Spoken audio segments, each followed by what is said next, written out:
The US economy is getting ready for World War III. What's happening to the global economy today is very similar to what has been happening to the global economy back in 1930s. The Great Depression of 1929 was only solved when the world entered into World War II.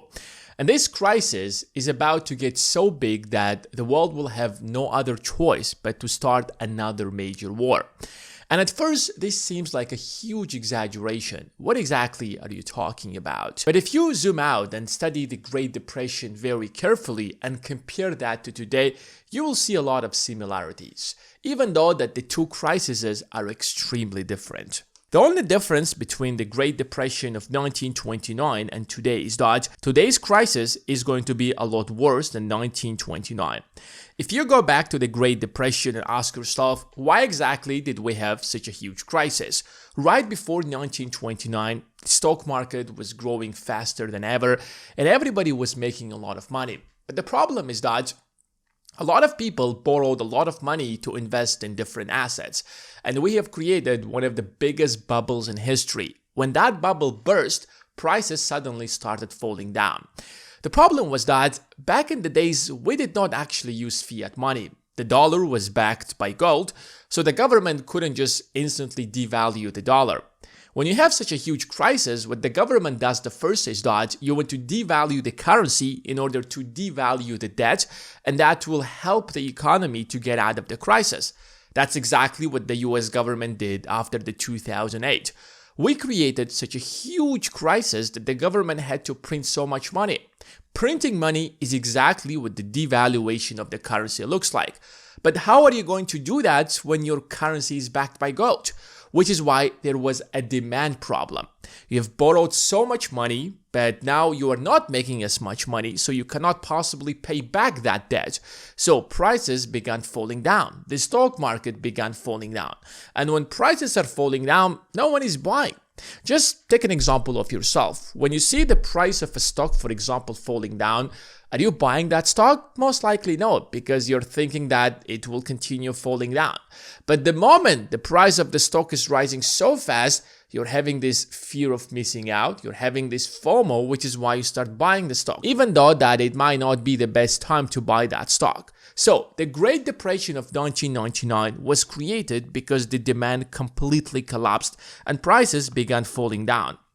However, this crisis quickly spread to the rest of the world and it actually crushed many other economies. First of all, it crushed the German economy. But why? After World War I, the German economy completely collapsed because Germany lost World War I and Germany had to pay reparations to many other nations, but Germany was broke. It did not have that money to do so. So Germany borrowed a lot of money from the United States in order to build up its economies and also pay everybody that it actually invaded. But when the US economy collapsed, suddenly all of the US banks asked Germany to pay back the United States because the United States was going through this harsh crisis. So when German bank paid the US banks, the German banks failed one by one. And when your banking system fails, your entire economy goes down. That created a huge crisis in Germany. And Germany is the largest economy in the European countries. Then you have the Austrian banks that failed. Austrian bank at that time was the most important bank in the entire European countries. And then depositors began withdrawing money from the Bank of England. The British pound back in the days was backed by gold. And when your currency is backed by gold, and everybody who is holding British pounds, they suddenly start converting their pounds to gold, you have a limited amount of gold. The entire point of the gold system is that, yes, you have a lot of gold in your reserves, but you're counting on the fact that people are going to use the paper currency. They're not going to come tomorrow and ask for that gold. That is going to create the illusion that the system is actually functioning and the system is working. But when everybody was afraid, looking at the US economy, which was by far the largest economy already by 1930s, they were afraid. They started converting their pounds to gold. That pushed the British economy into a crisis since they did not have enough gold to back up their currencies. So now that you have the UK in a crisis, since major economies at that point were in the largest crises, they took down with them the rest of the economies, which resulted in the Great Depression. And how do you think the world started solving the problem? First of all, the United States started imposing tariffs. The United States thought that if it's going to isolate its economy from the rest of the world, it is going to save the US economy. So the US imposed some of the largest tariffs in history. If other nations cannot sell in the United States, that will open the market for the local businesses. If local businesses start selling a lot more, the demand is going to be restored in the US and the US economy is going to thrive. But the absolute opposite has happened. Tariffs crushed the entire economy because think about that for a moment. When you're imposing tariffs on other nations, what do you think other nations are going to do? They will also respond to the United States with the exact same measures by imposing tariffs.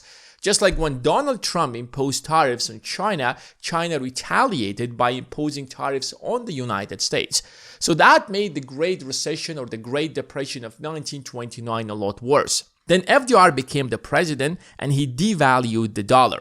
Basically, one day FDR just told the Americans that, listen, you gotta give back your dollar back to the government, or you have to sell your gold to the government.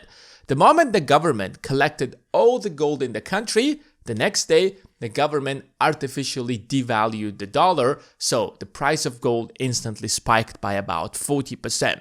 That's supposed to help people to pay back their debts. Unfortunately, that was not enough to save the US economy from the Great Depression or even the global economy, which is why what truly saved the global economy was World War II. Since the Great Depression primarily was a demand problem, since there wasn't enough demand, what do you think war does to the economy? When there is a war, you need a lot of ammunition, you need a lot of tanks, you need a lot of aircrafts, you basically need a lot of everything. You have millions of soldiers that you have to feed. Suddenly, this huge demand is coming from the government, which is boosting the GDP, which is how the US economy not only got out of the Great Depression, but become a much larger economy than it was before World War II.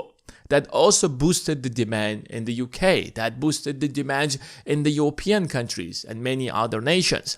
And even after World War II, the entire European countries, including Southeast Asian countries, were completely decimated.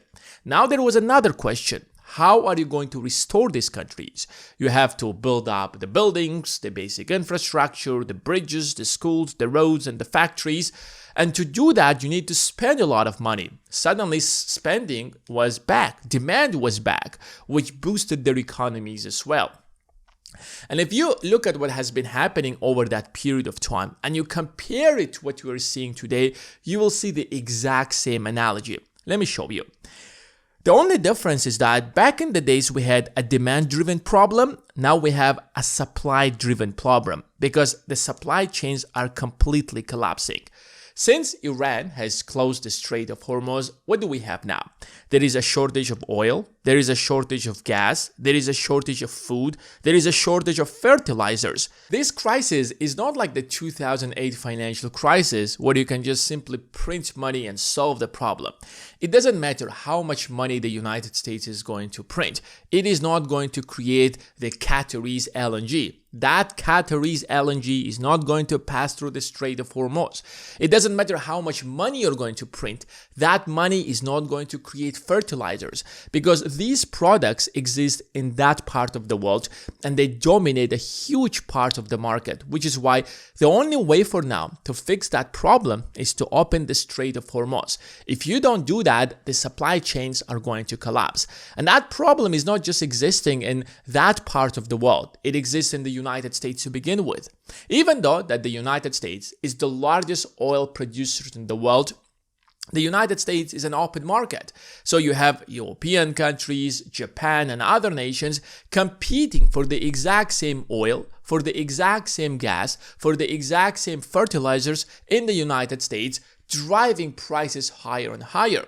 But this problem isn't just about the price of oil. This problem is about global instability. So that efficient supply chain that we have built over the last 50 years is now breaking down. Since now insurance prices are rising, a lot of global routes are not as safe as they have been. So it's not just about the Strait of Hormuz. There is the other part, there is the Red Sea, which is also not as safe as it was in the past. So prices all across the globe are rising right now. So you see, many other nations today are talking about a basic fact. We no longer should be offering Medicare. Pension funds are collapsing. Look at the Social Security.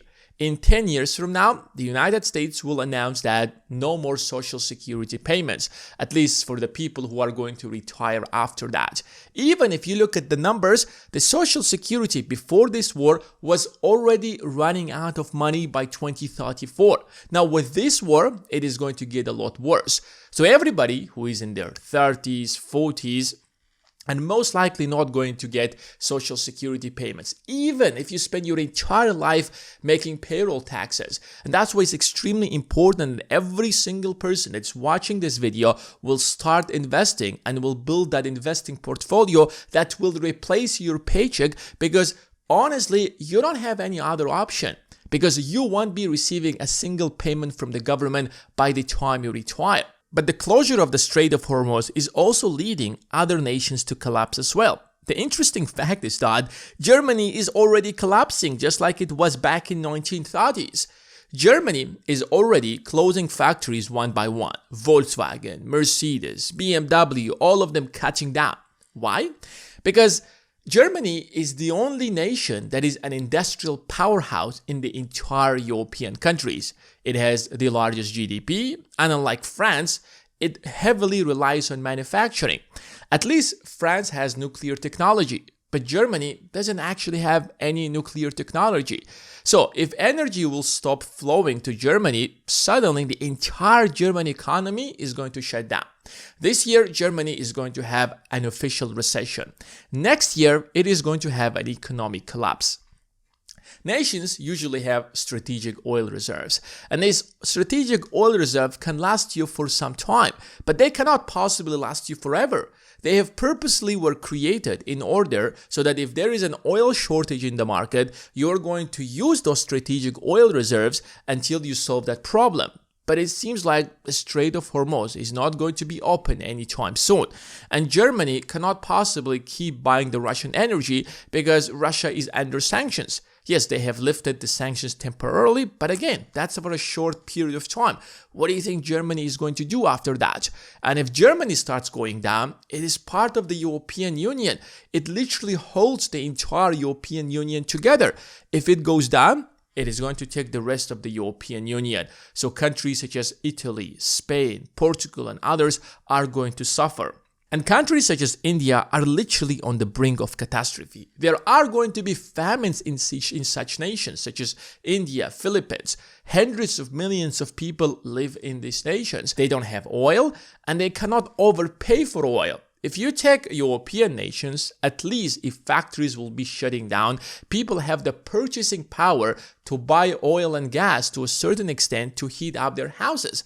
But these nations do not have that. These nations, if you take them GDP per capita, are much more poorer than most of the European countries. So here's the question. What is the solution going to be to this crisis? Of course, the solution is very simple. Just open the Strait of Hormuz. Of course, business is not going to go back as usual, just like it was before the war, but in a few months, supply chains are going to be fixed and it's going to be business as usual. But the problem is that we can't actually open the strait for a very simple reason.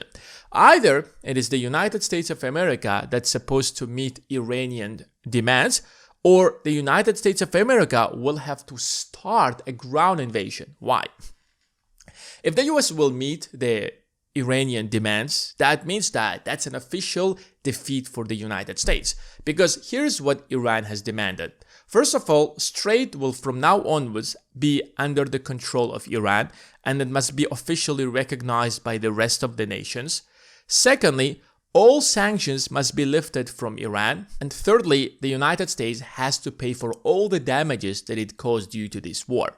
Now, think about that for a moment. If the United States is going to do that, that means that the US has no longer control over the financial system because the US imposed the sanctions to slow down demand. Now this little tiny country called Iran has forced the United States to get rid of all of these sanctions and meets its demands. What message does that send to the rest of the world? Right when that happens, the world is going to move from petrodollar into petro-yuan, and the US international world order is going to be over, and that means that the United States will never accept such a deal. But you still have to open the Strait of Hormuz. So that leaves the United States with only one option.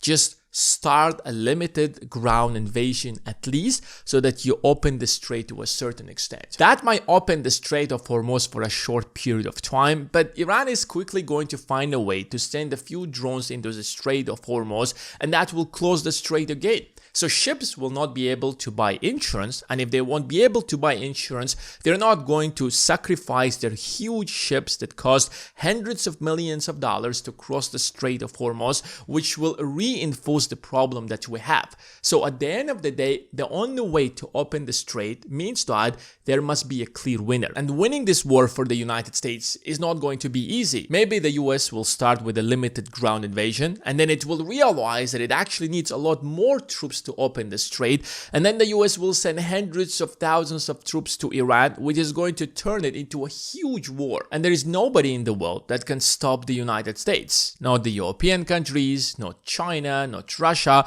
or any other nation. That's why the United States is turning itself into a wartime economy in order to build enough ammunition, in order to build enough missiles, in order to build enough weapons.